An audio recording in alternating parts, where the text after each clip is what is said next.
kadautan, muabot ra ang katapusan.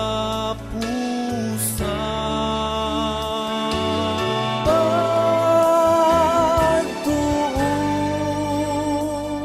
mo buntog sa kalaglagan, muhatod ngadto sa akong amyan. Si Kristo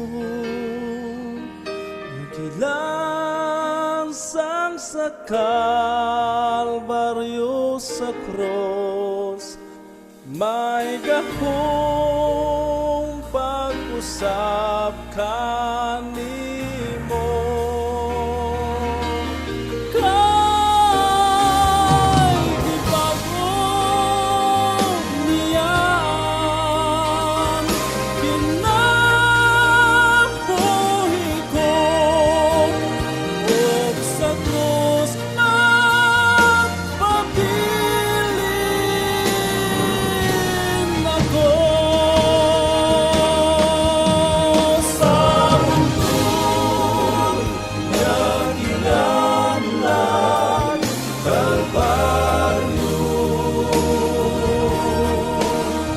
nituon ug nabago ko.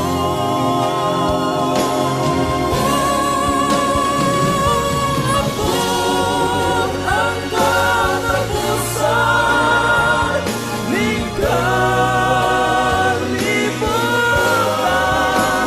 ug sa